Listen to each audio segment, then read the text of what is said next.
بسم الله الرحمن الرحيم. السلام عليكم ورحمة الله وبركاته. إن الحمد لله نحمده ونستعينه ونستغفره ونعوذ بالله من شرور أنفسنا وسيئات أعمالنا. من يهده الله فلا مضل له ومن يضلل فلا هادي له. أشهد أن لا إله إلا الله وحده لا شريك له وأشهد أن محمدا عبده ورسوله لا نبي بعده. يا أيها الذين آمنوا اتقوا الله حق تقاته ولا تموتن إلا وأنتم مسلمون. يا أيها الناس اتقوا ربكم الذي خلقكم من نفس واحدة وخلق منها زوجها وبث منهما رجالا كثيرا ونساء واتقوا الله الذي تساءلون به والأرحام إن الله كان عليكم رقيبا.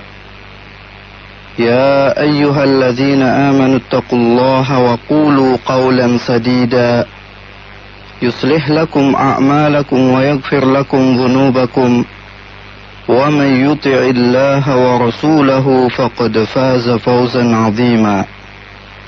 أما بعد فإن أصدق الحديث كتاب الله وخير الهدي هدي محمد صلى الله عليه وسلم وشر الأمور محدثاتها وكل محدثة بدعة وكل بدعة ضلالة وكل ضلالة في النار. Ma'asyiral muslimin wal muslimat, pendengar suara liman yang mudah-mudahan dirahmati Allah subhanahu wa ta'ala. Alhamdulillah, pada pagi yang cerah ini kita masih diberikan kekuatan oleh Allah subhanahu wa ta'ala sehingga masih bisa melakukan berbagai macam aktivitas dalam rangka beribadah kepada Allah subhanahu wa ta'ala.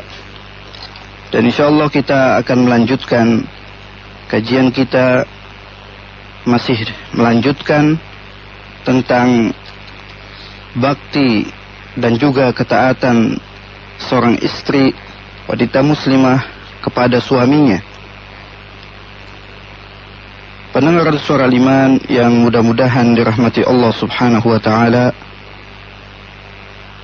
di antara ketaatan dan juga bakti seorang istri kepada suaminya,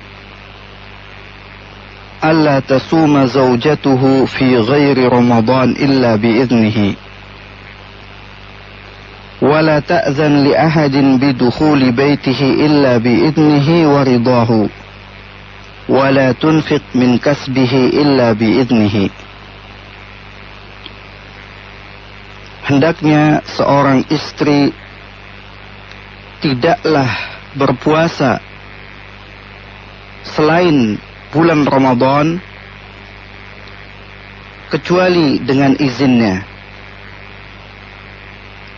dan juga tidak memberikan izin seorang pun untuk masuk ke rumahnya tanpa izin dan keridhaan dari suaminya, serta tidak menafkahkan harta suaminya kecuali dengan izin darinya. Fa in anfaqat min ghairi amrihi fa inna nisfa ajrin nafaqati lahu. Namun apabila seorang istri menafkahkan harta suaminya bukan karena diperintahkan oleh suaminya, maka sebagian pahala dari hasil yang dinafkahkan tersebut untuk suaminya.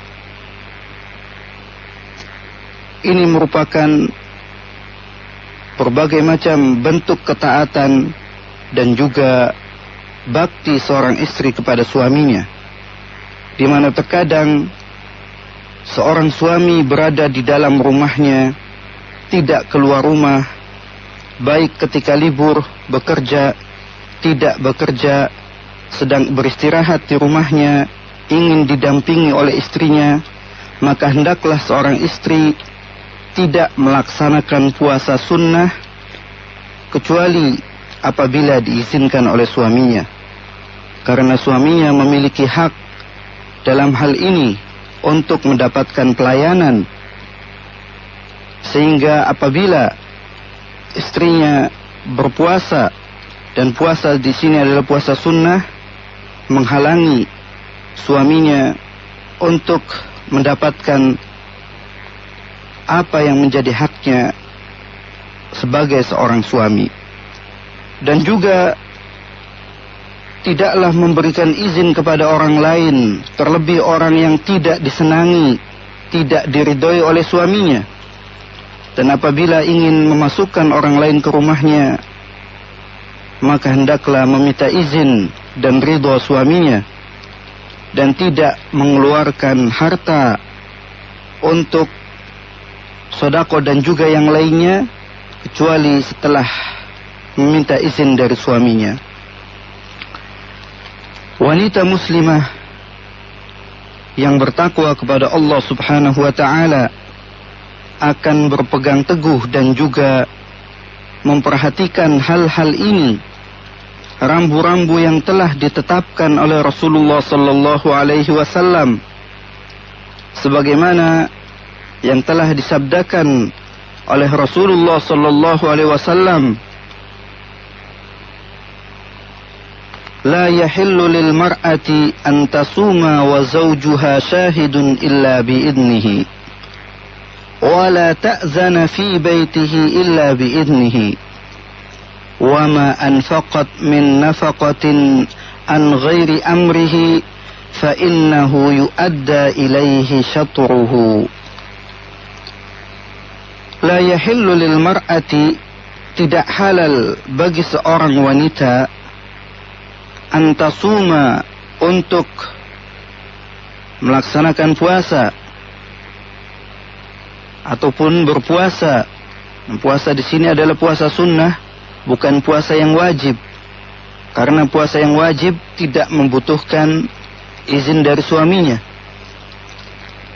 Wa zawjuha syahidun, dan suaminya ada di rumah, illa biidnihi, kecuali setelah mendapatkan izin dari suaminya.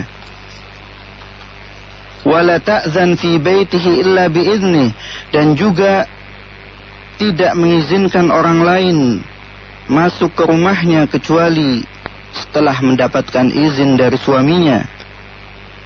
Wa ma anfaqat min nafaqatin, dan tidaklah seorang istri menafkahkan nafkah an ghairi amrihi, yang bukan diperintahkan oleh suaminya, fa innahu yu'adda ilaihi syatruh, maka suaminya mendapatkan separuh pahala darinya. Pendengar Radio Suara Al-Iman yang mudah-mudahan dirahmati Allah Subhanahu wa ta'ala, sehingga seorang wanita muslimah akan selalu meminta izin dan mengharapkan ridha dari suaminya dari setiap apa yang ia lakukan di dalam rumahnya. Dan dalam hadis riwayat Imam Muslim, Rasulullah sallallahu alaihi wasallam bersabda, la tasumil mar'atu wa ba'luha syahidun illa biidnih, wa la ta'zan fi baitihi wa huwa syahidun illa biidnih, wa ma anfaqat min kasbihi min ghairi amrihi fa inna nisfa ajrihi lahu. Janganlah seorang wanita berpuasa dan suaminya berada di rumahnya kecuali setelah mendapat izinnya. Wala ta'zan fi baitihi wa huwa syahidun illa biidnih, dan janganlah ia memberikan izin masuk orang lain ke rumahnya padahal suaminya ada di rumahnya.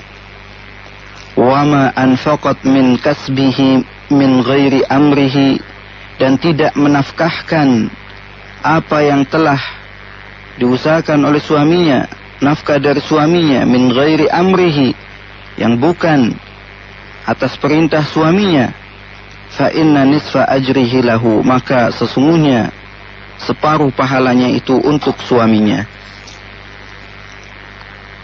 Sehingga dalam hal ini yang menjadi patokan adalah izin serta ridho dari seorang suami.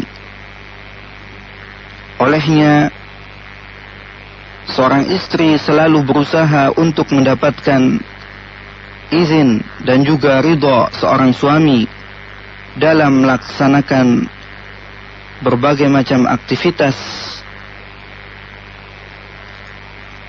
Dan apabila seorang istri menafkahkan harta suaminya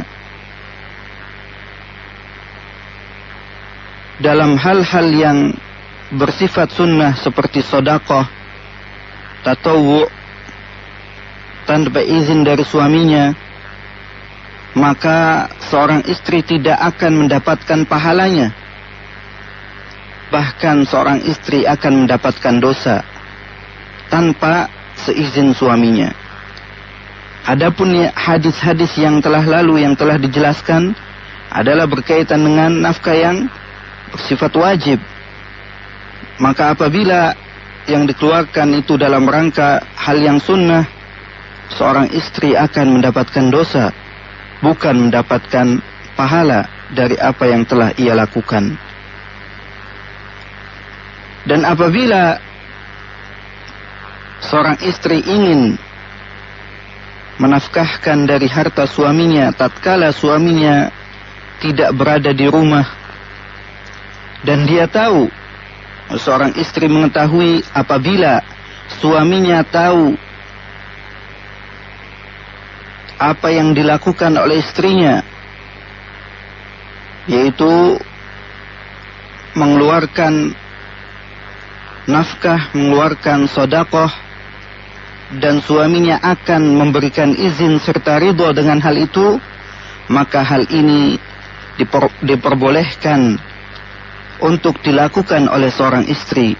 Namun apabila dia tahu bahwa suaminya tidak ridho dengan hal itu dan tidak mengizinkannya, maka hal ini tidak boleh dilakukan oleh seorang istri. Tatkala seorang istri tahu suaminya akan marah, tidak mengizinkan untuk mengeluarkan harta berupa sedekah, maka hendaknya dia menahan diri. Katakan bahwasanya suaminya tidak mengizinkan hal itu. Kecuali kalau dia tahu bahwa suaminya akan memberikan izin dan meridhoi hal itu, maka hal ini tidak mengapa bagi seorang istri untuk melakukan hal itu. Pendengar suara iman yang mudah-mudahan dirahmati Allah Subhanahu wa taala. Sehingga dalam hal ini dibutuhkan at-tafahum, saling pengertian baina zaujain, antara suami istri, sehingga dapat merealisasikan apa yang menjadi rencana keduanya, apa yang menjadi tujuan bagi mereka, terlebih dalam hal-hal yang seperti itu, di mana antara suami istri tidak melakukan hal-hal yang bersifat mudarat ataupun membuat salah seorang di antara keduanya merasa tidak senang, karena hal itu dapat merusak hubungan suami istri, kehidupan rumah tangga yang telah dibina. Dan juga Islam mengajarkan untuk selalu membangun al-mawaddah wa rahmah, cinta kasih dan juga kasih sayang, cinta dan kasih sayang antara suami dan istri, dan menginginkan kelanggengan dalam cinta dan kasih, serta memelihara kehidupan rumah tangga Namun apabila seorang suami adalah terkenal dengan kebakhilannya, tidaklah memberikan nafkah kepada istri ataupun kepada anak-anaknya dengan nafkah yang layak, nafkah yang cukup, maka diperbolehkan bagi seorang istri untuk mengeluarkan, menafkahkan harta suaminya, baik untuk dirinya ataupun anak-anaknya, dengan cara yang baik. Apa yang mencukupi dirinya dan anak-anaknya walaupun tidak diketahui oleh suaminya. Apabila seorang suami tidak memberikan nafkah kecuali hanya sedikit, padahal suaminya memiliki harta yang banyak, tabungannya banyak, simpanannya banyak, namun bakhil ataupun pelit dalam menafkahi anak istrinya, maka seorang istri boleh mengambil secara diam-diam untuk mencukupi kebutuhan dirinya dan juga anak-anaknya dengan cara yang baik, dengan tidak berlebih-lebihan. Bukan kemudian ketika ia tahu bahwasanya suaminya memiliki harta yang lebih, dia merasa kesal sehingga mengambil seenaknya dan sebanyak-banyaknya. Dia mengatakan, syukurin punya uang tidak bilang-bilang. Pendengar suara Iman yang mudah-mudahan dirahmati Allah Subhanahu wa taala. Rasulullah sallallahu alaihi wasallam pernah menjelaskan ketika datang seorang wanita, yaitu Hindun bintu Utbah, istri Abi Sufyan, yang bertanya, "Ya Rasulullah, inna Aba Sufyan rajulun syahihun, wa laysa yu'tini ma yakfini wa waladi, illa ma akhadtu minhu, wa huwa la ya'lamu." Faqala, "Khudhi ma yakfiki wa waladaki bil ma'ruf." Muttafaqun alaih. Ya Rasulullah, wahai Rasulullah, inna Aba Sufyan rajulun syahihun. Sesungguhnya Abu Sufyan adalah seorang laki-laki yang sangat bakhil, laki-laki yang sangat pelit. Walaysa yu'tini ma yakfini wa waladi. Dia tidak memberikan nafkah kepadaku, harta yang mencukupi baik untuk diriku ataupun anakku. Illa ma akhadtu minhu wa huwa la ya'lamu. Kecuali apa yang aku ambil darinya, padahal dia tidak mengetahui apa yang telah aku lakukan, apa yang telah aku ambil dari hartanya. Faqala, mendengar pertanyaan seperti itu, Rasulullah sallallahu alaihi wasallam menjawab, "Khudhi ma yakfiki wa waladaki bil ma'ruf." Ambil apa yang dapat mencukupimu dan anakmu dengan cara yang baik. Rasulullah sallallahu alaihi wasallam memperbolehkan kepada seorang istri untuk mengambil harta suaminya dengan cara diam-diam dalam rangka untuk mencukupi kebutuhan istri dan anak-anaknya dengan cara yang baik, bil ma'ruf, tidak berlebih-lebihan dan tidak sampai memudaratkan suaminya. Dengan demikian, Islam menjadikan tanggung jawab dan juga hendaknya seorang istri mempunyai cara yang baik dalam bersikap mengurus rumah tangganya, baik dalam hal keuangan, nafkah yang telah diberikan oleh suaminya, dan juga hal-hal lain yang bersifat kerumah tanggaan. Seorang wanita muslimah akan mendapatkan dirinya penuh dengan tanggung jawab yang telah dibebankan kepada pundaknya ketika telah berpredikat sebagai seorang istri, telah menjadi seorang istri untuk memelihara rumah suaminya, untuk memelihara anak-anaknya, di mana Islam menjadikan seorang istri sebagai ra'iyah ala baiti zawjiha wa waladihi, menjadikannya sebagai pemimpin yang memiliki tanggung jawab pada rumah suaminya dan juga anak-anaknya, dan juga mengkhususkan penyebutan tanggung jawab sebagai bentuk kemuliaan dan juga memberikan rasa tanggung jawab yang diembannya, sebagaimana dijelaskan dalam hadis yang diriwayatkan oleh Imam Bukhari dan Muslim, di mana Rasulullah sallallahu alaihi wasallam menjadikan setiap orang yang berada pada masyarakat memiliki tanggung jawab terhadap apa yang ia pimpin, dan juga tanggung jawab itu bagi setiap orang, baik dia laki-laki ataupun perempuan.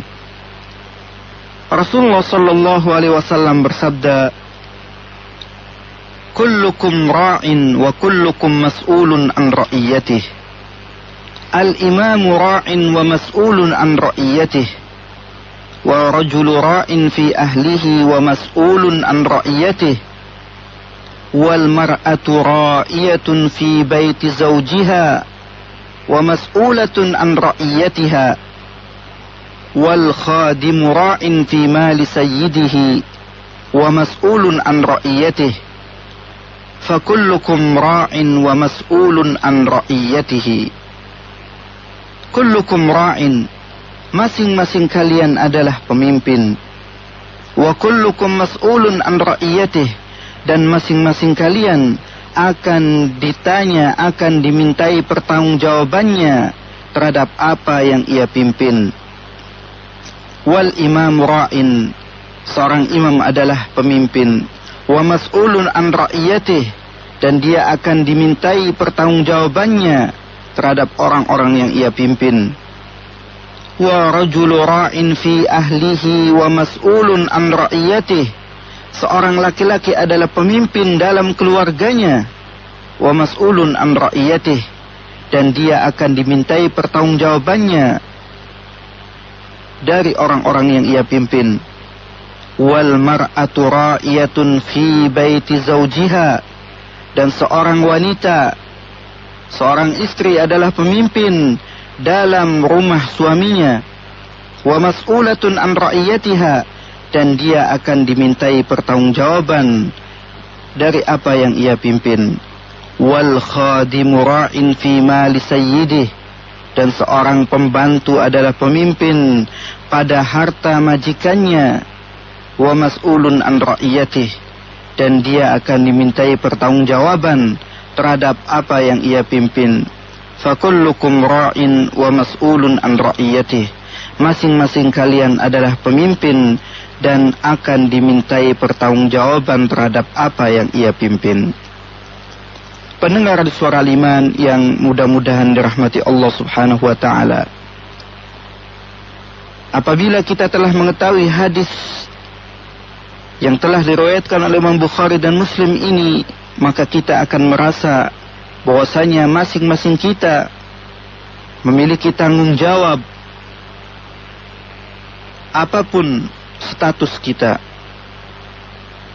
Kita yang sebagai seorang suami, atau mungkin status sebagai seorang istri, sebagai majikan, sebagai pembantu, dan juga yang lainnya, memiliki tanggung jawab masing-masing sesuai dengan apa yang ada pada dirinya.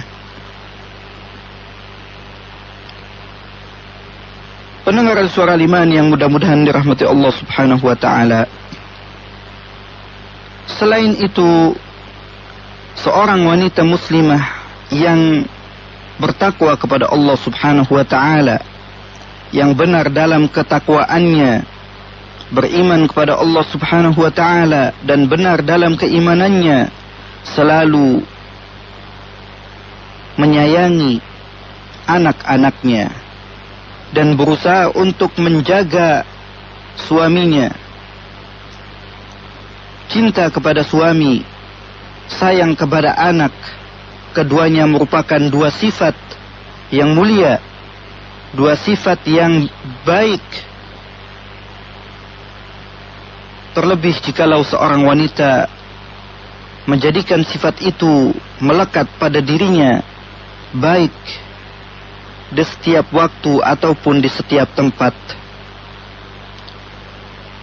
Sebagaimana yang dijelaskan oleh Rasulullah sallallahu alaihi wasallam bahwasanya kedua sifat tersebut, cinta kepada suami, sayang kepada anak, merupakan dua sifat yang melekat pada wanita Quraisy.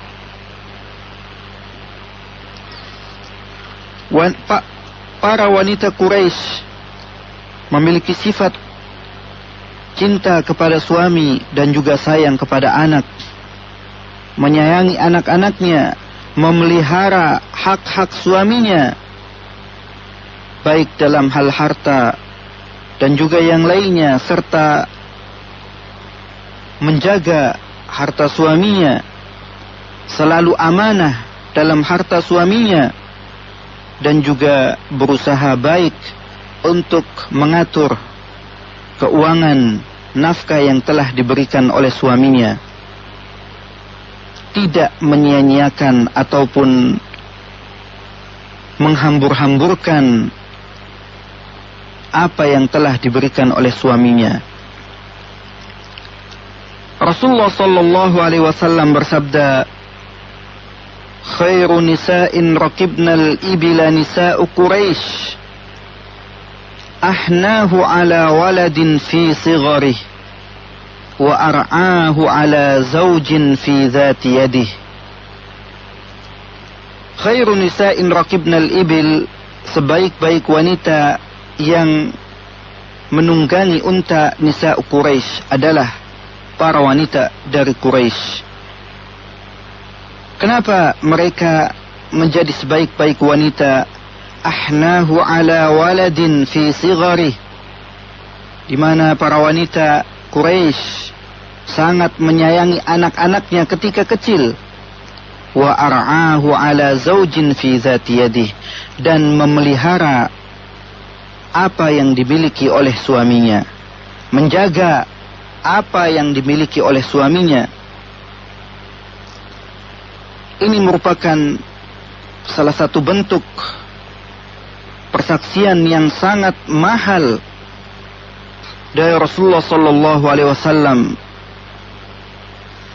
yang memberikan penghargaan kepada para wanita Quraisy dengan keutamaan yang sangat besar, yang menjadikan mereka semakin memiliki kedudukan dan juga memiliki keutamaan. Dan persaksian ini merupakan seruan, ajakan kepada setiap wanita muslimah untuk menjadi seperti mereka dalam hal mencintai anak-anaknya, menyayangi anak-anaknya, dan juga memelihara, menjaga, mencintai suaminya. Karena dengan kedua sifat yang mulia ini, seorang istri akan sukses dalam perkawinannya, menjadi wanita yang berbahagia, sehingga rumah tangganya mendapatkan berbagai macam kesenangan dan ketenangan. Dengan demikian, masyarakat pun akan semakin maju karena baiknya seluruh anggota keluarga. Dan itu merupakan kemuliaan yang besar bagi seorang wanita untuk selalu memperhatikan suaminya dan juga betul-betul menjaga perasaan suaminya, memberikan perhatian dalam kehidupan rumah tangganya, menjaga dan memelihara perasaan suaminya, baik di waktu pagi ataupun di waktu malam, baik di waktu siang ataupun di sore hari, baik di dalam rumahnya ataupun ketika dalam perjalanan. Dia akan memberikan perasaan yang lembut, yang suaminya merasa senang, merasa nyaman ketika berada di samping istrinya, di mana kesenangan dan kebahagiaan dapat memenuhi kehidupannya sedikit demi sedikit, dan juga akan mendapatkan kebahagiaan, tumakninah, ketenangan, dan juga rasa nyaman, baik dari seorang suami ataupun istri. Pendengar suara liman yang mudah-mudahan dirahmati Allah subhanahu wa ta'ala, bagi wanita muslimah ada suri tauladan yang baik dari Ummuna Aisyah Ummul Mukminin radhiyallahu anha tatkala mendampingi Rasulullah sallallahu alaihi wasallam dalam melaksanakan ibadah haji, yang selalu memperhatikan dan juga membantu memelihara dan juga memberikan perhatian baik dalam hal memakaikan minyak wangi ketika ingin melakukan ihram, dan juga setelah tahallul sebelum melakukan tawaf ifadah, di mana Aisyah radhiyallahu anha memakaikan minyak wangi kepada Rasulullah sallallahu alaihi wasallam dengan tangannya dan memilihkan sebaik-baik minyak wangi yang ia miliki untuk dipakaikan kepada suaminya Rasulullah sallallahu alaihi wasallam, sebagaimana yang dijelaskan dalam hadis-hadis yang sahih. Bukan satu hadis, tapi ada beberapa hadis, bahkan banyak, yang diriwayatkan oleh Imam Bukhari dan Muslim, yang diantaranya yaitu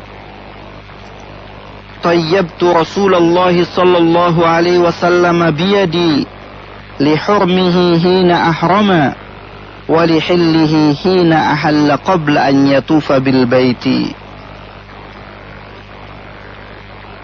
Aku memakaikan minyak wangi kepada Rasulullah sallallahu alaihi wasallam biyadi, dengan tanganku, lihurmihi hina ahrama, sebelum ihramnya atau ketika ingin melakukan ihram, walihillihi, dan juga setelah tahallul, hina ahalla qabla an yatufa bil baiti, sebelum melakukan tawaf ifadah di Ka'bah.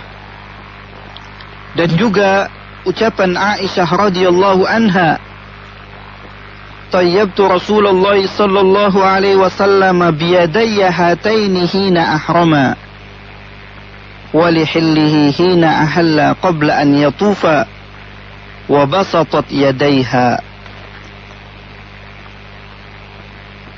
Tayyabtu Rasulullah sallallahu alaihi wasallam, aku memakaikan minyak wangi kepada Rasulullah sallallahu alaihi wasallam biyadayya hataini hina ahrama, dengan kedua tanganku tatkala ingin melaksanakan ihram, walihillihi hina ahalla, dan setelah tahallul, ketika tahallul ingin sebelum melaksanakan tawaf, wa basatat yadayha, dan Aisyah radhiyallahu anha menampakkan kedua tangannya.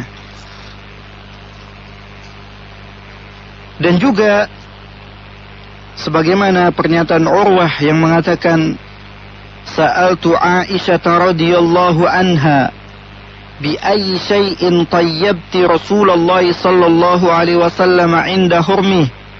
Qalat bi atyabit tib. Aku bertanya kepada Aisyah radhiyallahu anha, bi ayyi syai'in, dengan apa tayyabti Rasulullah sallallahu alaihi wasallam 'inda hurmih, engkau memakaikan minyak wangi kepada Rasulullah sallallahu alaihi wasallam sebelum ihramnya? Qalat, Aisyah radhiyallahu anha menjawab, bi atyabit tib, dengan minyak wangi yang paling harum, minyak wangi yang paling wangi.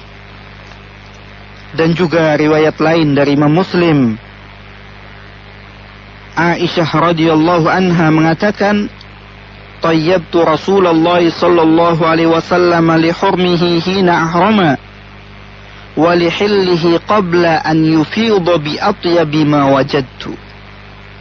Aku memakaikan minyak wangi Rasulullah sallallahu alaihi wasallam sebelum ihramnya dan juga setelah tahallul, sebelum tawaf ifadah, dengan minyak wangi yang paling harum yang aku dapatkan. Pendengar di Suara Iman yang mudah-mudahan dirahmati Allah subhanahu wa ta'ala, bukan saja dalam melaksanakan ibadah haji, Aisyah radhiyallahu anha juga memberikan perhatian yang lebih kepada Rasulullah sallallahu alaihi wasallam tatkala beliau sallallahu alaihi wasallam melakukan i'tikaf di masjidnya. Rasulullah sallallahu alaihi wasallam apabila beriktikaf, maka beliau mendekatkan kepalanya kepada Aisyah radhiyallahu anha.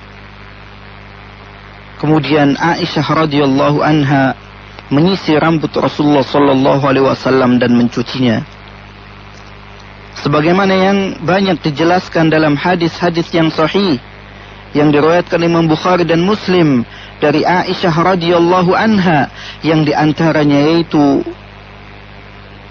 ucapan Aisyah radhiyallahu anha, kana an-nabiy sallallahu alaihi wasallam idza i'takafa yudni ilayya ra'sahu fa urajjiluhu wa kana la yadkhulul baita illa li hajatil insan. Nabi sallallahu alaihi wasallam idza i'takafa, apabila beriktikaf, yudni ilayya ra'sahu, beliau sallallahu alaihi wasallam mendekatkan kepalanya kepadaku, fa urajjiluhu, maka aku menyisir rambutnya, wa kana la yadkhulul baita, dan beliau sallallahu alaihi wasallam tidaklah masuk ke dalam rumah illa li hajatil insan, kecuali ada kebutuhan yang mendesak. Ketika Rasulullah sallallahu alaihi wasallam beriktikaf di masjid, beliau sallallahu alaihi wasallam melongokkan kepalanya ke kamar Aisyah radhiyallahu anha, sehingga Aisyah radhiyallahu anha mencuci rambutnya, menyisirnya. Dan ini merupakan salah satu bukti bahwasanya Aisyah radhiyallahu anha begitu perhatian kepada Rasulullah sallallahu alaihi wasallam sehingga menyempatkan waktunya untuk mencuci rambut dan juga menyisir rambut Rasulullah sallallahu alaihi wasallam. Dan ucapan Aisyah radhiyallahu anha yang lainnya, kuntu aghsilu ra'sa Rasulillah sallallahu alaihi wasallam wa ana haidun. Aku mencuci kepala Rasulullah sallallahu alaihi wasallam wa ana haidun, padahal aku dalam keadaan haid. Dan haid tidaklah menghalanginya untuk memberikan perhatian kepada suaminya ataupun memberikan kasih sayang serta kemesraannya kepada suaminya.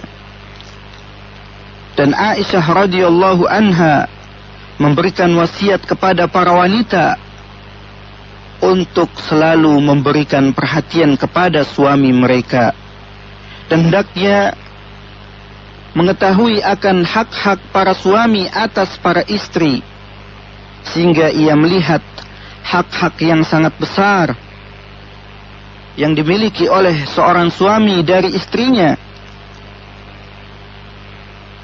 dan seorang istri hendaklah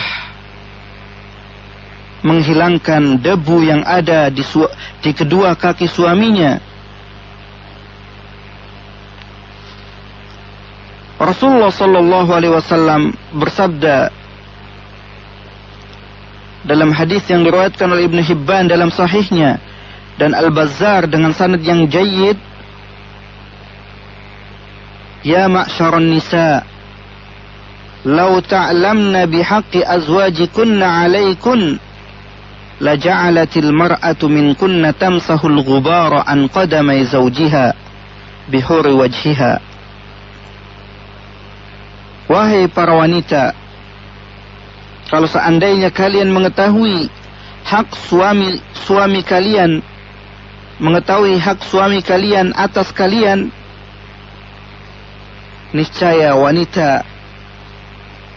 salah seorang wanita di antara kalian akan berusaha untuk menghilangkan debu dari kedua kaki suaminya. Pendengar suara iman yang mudah-mudahan dirahmati Allah subhanahu wa ta'ala, sedemikian besar hak seorang suami dari istrinya, dan juga seorang wanita muslimah berusaha untuk taat dan juga berbakti kepada suaminya, dikarenakan besar harapan agar suaminya selalu meridhoi istrinya di mana dan kapanpun ia berada. Wallahu ta'ala a'lam. Mungkin ini saja yang bisa saya sampaikan pada kesempatan yang baik ini. Kurang lebihnya mohon maaf. Wallahu ta'ala a'lam. Jazakumullah khairan. Kami ucapkan pada Al-Ustadz Fuad Hamzah Baraba atas kajian yang telah disampaikannya. Dan sebelum beliau menjawab beberapa pertanyaan yang telah dikirimkan oleh para pendengar setia Radio Suara Iman, maka kami akan membacakan sedikit dari ringkasan kajian pagi hari ini. Pada kesempatan ini beliau melanjutkan pembahasan tentang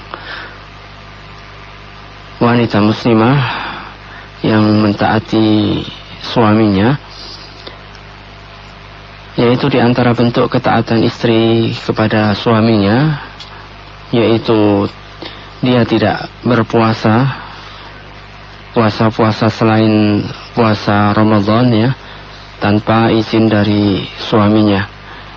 Kemudian juga dia tidak memasukkan seseorang ke dalam rumahnya tanpa mendapatkan izin dari suaminya, dan juga tidak menginfakkan hartanya tanpa izin dari suaminya.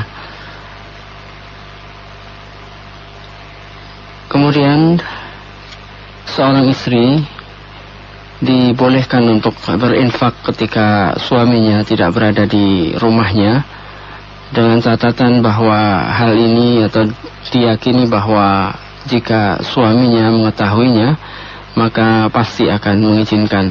Apabila tidak, maka tidak boleh bagi seorang istri untuk menginfakkan hartanya. Kemudian pula bahwa seorang istri dibolehkan mengambil harta suaminya dengan diam-diam untuk mencukupi kebutuhan keluarganya dengan secukupnya dan tidak memudaratkan suaminya. Apabila seorang suami terlalu pelit terlalu mengekang hartanya untuk kebutuhan keluarganya sehingga masih kekurangan. Kemudian juga bahwa seorang istri merupakan pemimpin dari anak-anaknya yang kelak akan dimintai pertanggungjawaban. Dan juga seorang wanita muslimah mencintai suaminya dan menyayangi anak-anaknya. Dan pada pembahasan yang terakhir disampaikan bahwa di antara perhatian seorang istri kepada suaminya, yaitu hal-hal yang kelihatannya kecil ya, seperti mengenakan pakaian suaminya, kemudian memberikan atau menyemprotkan ya mungkin minyak wanginya, kemudian menyisir rambut suaminya, dan juga menghilangkan kotoran yang ada di kaki suaminya. Sampai sedemikian adab-adab yang dituntunkan oleh agama Islam pada wanita muslimah dalam mencintai dan mentaati suaminya. Ikhwatul Islam, pendengar siar Radio Suara Iman, untuk selanjutnya marilah kita segera untuk mendengarkan jawaban-jawaban yang akan disampaikan oleh Al-Ustaz Fuad Hamzah Faraba dalam sesi tanya jawab, dan kepada beliau kami persilahkan untuk memulainya. Fal yatafadhal mashkuran. Alhamdulillah, wassalatu wassalamu ala Rasulillah wa ala alihi wa sahbihi wa man walah, wa la hawla wa la quwwata illa billah, amma ba'd. Pendengar Radio Suara Iman yang mudah-mudahan dirahmati Allah Subhanahu wa taala, insyaallah kita jawab pertanyaan-pertanyaan yang telah masuk, yang diantaranya yaitu pertanyaan dari Ibu Ana di Surabaya.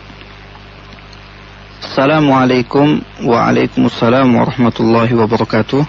Ustaz, jika seorang istri sudah berusaha taat pada suaminya, tapi suami kurang menghargainya, sikapnya kurang baik kepada istrinya, apakah istri bisa dikatakan sebagai istri yang solihah?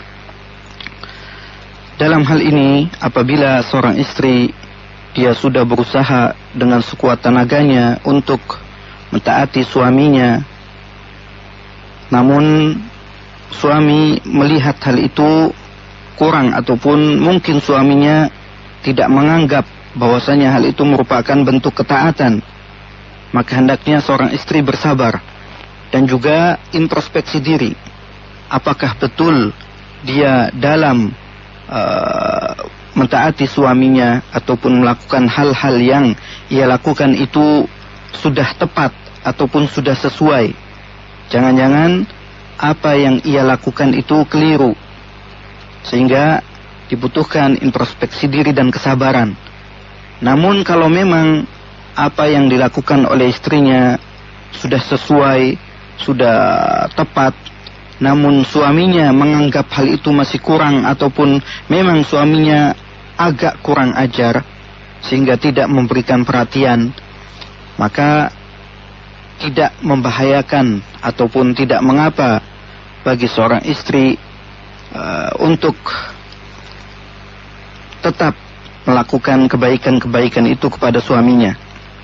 Ya, dia berusaha terus, jangan merasa bosan walaupun dinilai oleh suaminya itu adalah sesuatu yang kurang, karena dia akan tetap mendapatkan pahala di sisi Allah Subhanahu wa taala, dan Allah taala tidak akan menyia-nyiakan apa yang telah diusahakan dan dilakukan oleh istrinya tersebut. Wallahu taala alam. Kemudian pertanyaan yang berikutnya dari Ummu Farah di Madura. Assalamualaikum. Waalaikumsalam warahmatullahi wabarakatuh. Afwan Ustaz, apakah sebelum masa iddah berakhir, suami yang ingin merujuk istrinya yang ditalak satu tapi berada di rumah orang tua istri, apakah ikrar rujuk harus diucapkan dengan jelas? Misal, Abi mau merujuk Umi. Kalau tidak dengan ikrar demikian, apakah sah rujuknya? jika suami ingin rujuk menemui istri, walaupun istri tidak ridho karena tidak ada kebaikan niat, akhlak, tabiat yang bisa dilihat selama iddah dan kedepannya. Apakah dianggap khulu untuk sisa iddah yang sedang dijalani istri setelah pada pertengahan iddah suami yang ingin rujuk tapi istrinya tidak ridho? Dalam permasalahan iddah, di mana ditanyakan sebelum masa iddah berakhir suami yang ingin merujuk istrinya, yaitu talak yang pertama, tapi istrinya berada di rumah orang tuanya. Apabila seorang istri yang ditalak, dicerai oleh suaminya, maka tidak boleh baik suami itu atau istrinya keluar dari rumah suaminya.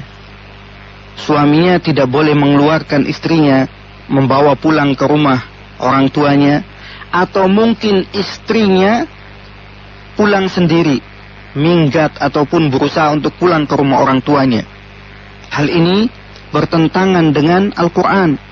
Firman Allah Ta'ala dalam surah At-Talaq ayat yang pertama, di mana Allah Ta'ala berfirman, Ya ayyuhan nabiyyu idza talaqtumun nisaa fatalliquhunna li'iddatihinna wa ahsul 'iddah wattaqullaha rabbakum la tukhrijuhunna min buyutihinna wa la yakhruj illa an ya'tina bi fahishatin mubayyinah wa tilka hududullah wa man yata'adda hududallahi faqad zalama nafsah la tadri la'alla Allah yuhditsu ba'da dzalika amra.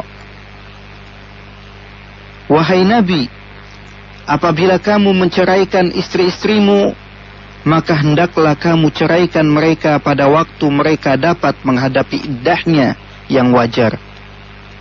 Dan hitunglah waktu iddah itu serta bertakwalah kepada Allah.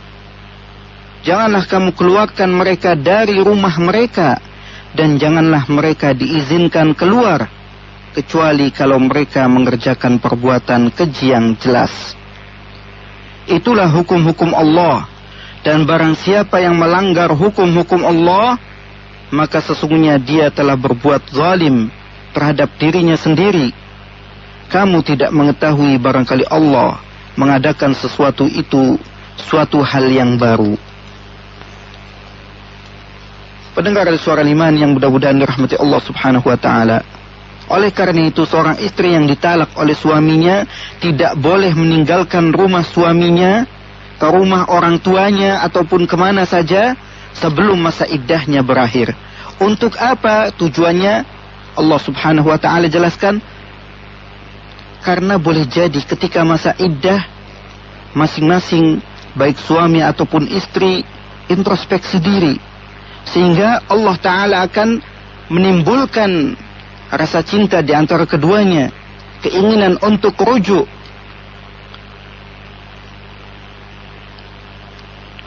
Seorang istri dirujuk oleh suaminya, dan untuk rujuk tidaklah membutuhkan ridho dari istrinya. Apabila dalam masa iddah, karena dalam masa iddah yang talak raj'i, seorang istri masih statusnya sebagai istrinya sebelum masa iddah itu berakhir. Apabila seorang suami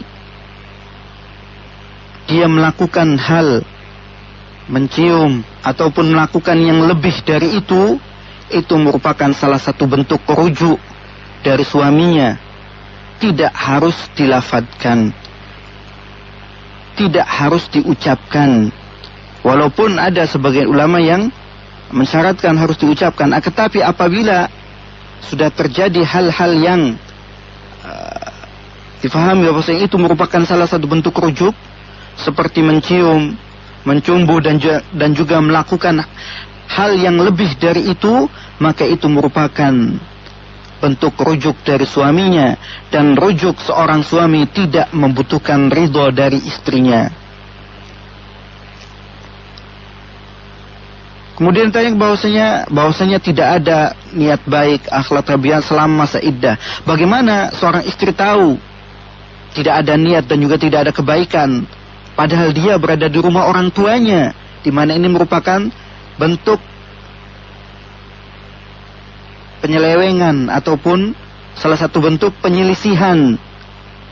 Menyelisih apa yang diperintahkan oleh Allah Ta'ala supaya tetap berada di rumah suaminya, tapi dia pulang ke rumah orang tuanya. Bagaimana dia tahu kalau misalkan tidak ada itikad baik dari suaminya? Jadi hendaknya seorang istri berada tetap di rumah suaminya dalam masa iddahnya sampai betul-betul habis masa iddahnya. Dan apabila selama masa iddah seorang istri tidak mendapatkan rujuk dari suaminya, maka setelah habis masa iddahnya dia bukan sebagai istrinya lagi, dan baru setelah itu dia dipulangkan ke rumah orang tuanya. Wallahu ta'ala alam. Kemudian pertanyaan yang berikutnya. Assalamualaikum. Waalaikumsalam warahmatullahi wabarakatuh. Ustaz, ada seorang istri yang insyaallah atau pemahaman akidah agamanya sudah baik dan suami tidak pakai perlu banyak mengingatkan. Bahkan suami yang banyak bermasalah, seperti bekerja hanya pokoknya bekerja, tapi tidak bersungguh-sungguh dengan anak banyak, seperti mengharap semua pembiayaan lebih ditanggung istri karena dari keluarga lumayan mampu.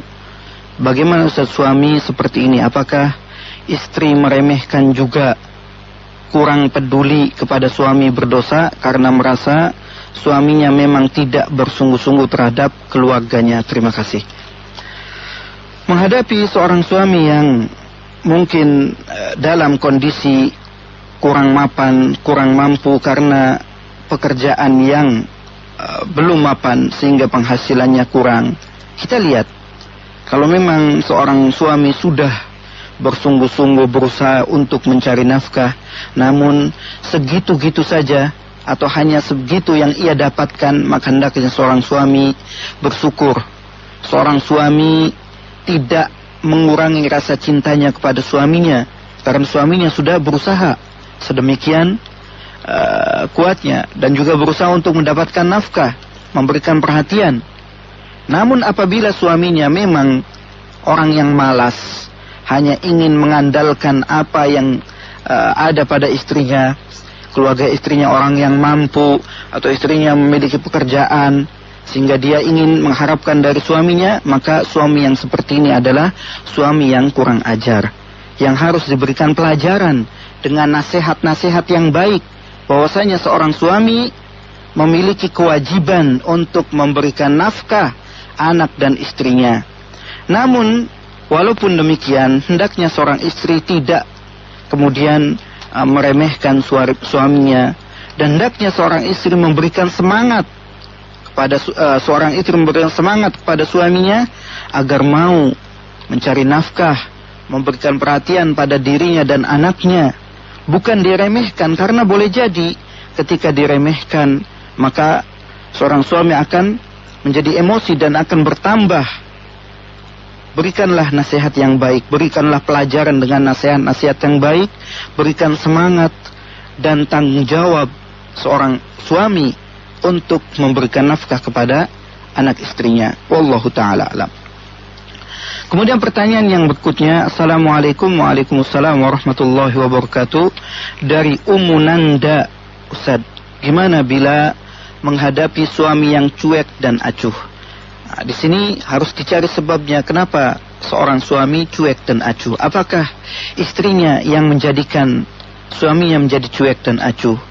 Ketika di rumah istri berpenampilan yang kurang memuaskan suaminya, tidak berdandan untuk suaminya tapi berdandan untuk orang lain, sehingga seorang suami acuh dan cuek kepadanya. Atau kalau misalkan suami orang yang kurang romantis, maka istrinya memiliki inisiatif untuk memulai, supaya suami memberikan perhatian suami tidak cuek lagi ketika seorang istri memulai memberikan perhatian ataupun memancingnya agar diperhatikan oleh suami. Jangan diam ketika cuek diacuhkan, kemudian sang istri ikut cuek dan acuh lagi, maka yang ada semakin bertambah parah. Apabila suaminya acuh cuek, usahakan cari sebab ataupun berusaha untuk memulai agar memancing suaminya supaya memberikan perhatian, memperhatikan dan tidak cuek lagi. Harus cari sebabnya. Wallahu ta'ala alam. Kemudian pertanyaan yang berikutnya, Ustaz, mengapa sholat subuh dilakukan pada waktu fajar? Mengapa? Dari Sena Kalimaya. Sholat subuh ataupun sholat fajar, ini sholat subuh sama namanya dengan sholat fajar. Waktunya ya di waktu sholat fajar atau di waktu sholat subuh. Bukan sholat fajar ataupun sholat subuh dilakukan di waktu zuhur ataupun waktu-waktu yang lainnya, karena waktu itulah waktu untuk melaksanakan sholat subuh atau sholat zuhur. Wallahu ta'ala alam. Kemudian pertanyaan yang berikutnya, Assalamualaikum warahmatullahi wabarakatuh. Waalaikumsalam warahmatullahi wabarakatuh. Bagaimana kiat-kiat untuk ikhlas atau untuk bisa melupakan masa lalu suami yang dulu sebelum kami nikah sering berzina karena istrinya yang sudah meninggal kurang dalam melayani di tempat tidur. Suami berterus terang dalam hal ini. Hal ini jadi beban pikiran saya karena saya merasa jijik dengan bayangan suami tidur dengan wanita lain dari hamba Allah. Apabila hal ini terjadi, sebelum menikah hendaklah seorang suami harus bertaubat kepada Allah Subhanahu wa ta'ala. Sebelum menikah, menikahi seorang wanita, seorang laki-laki yang suka berzina, hendaknya dia bertaubat kepada Allah Subhanahu wa ta'ala dan betul dalam taubatnya, tidak mengulangi apa yang telah ia lakukan. Apabila seorang istri mendapati suaminya seperti itu, maka hendaknya dia bersabar. Kalau memang suaminya betul-betul telah bertaubat dan berusaha untuk menghindari ataupun menjauhi perbuatan masa lalunya dan berusaha untuk bisa menjalankan agama Allah Subhanahu wa ta'ala, maka bantulah. Adapun kalau misalkan seorang istri masih terbayang-bayang ataupun tidak bisa melupakan masa lalu hal itu, carilah cara supaya bisa untuk menghilangkan hal-hal yang seperti itu dengan berbagai macam kesibukan. Dan bantulah suaminya untuk bisa berada di atas ketaatan kepada Allah Subhanahu wa ta'ala. Dan jangan sampai suaminya kembali kepada masa lalunya. Dia memiliki tanggung jawab untuk menjaga suaminya, jangan sampai melakukan ataupun kembali ke jalan yang salah seperti masa lalunya itu. Wallahu ta'ala alam. Kemudian pertanyaan yang terakhir, Assalamualaikum warahmatullahi wabarakatuh. Ustaz, saya Umi di Sidoarjo. Apakah sholat gerhana itu harus dilakukan berjamaah di lapangan? Untuk sholat gerhana seperti yang terjadi pada hari Sabtu malam Minggu kemarin, malam Ahad, melakukan sholat gerhana tidak harus di lapangan, tapi di masjid, dilakukan secara berjamaah di masjid. Tapi kalau memang tidak mendapatkan sholat jamaah, tidak ada yang mengadakan sholat jamaah di masjid, boleh untuk mengadakan sholat gerhana itu di rumahnya. Wallahu ta'ala alam. Mungkin ini saja yang bisa saya jawab dari pertanyaan-pertanyaan yang telah ada. Kurang lebihnya saya mohon maaf. Subhanakallahumma rabbana wa bihamdika asyhadu an la ilaha illa anta astaghfiruka wa atubu ilaik. Wa sallallahu ala nabiyyina Muhammad wa ala alihi wa sahbihi wa sallam. Wa akhiru da'wana alhamdulillahi rabbil alamin. Wassalamualaikum warahmatullahi wabarakatuh.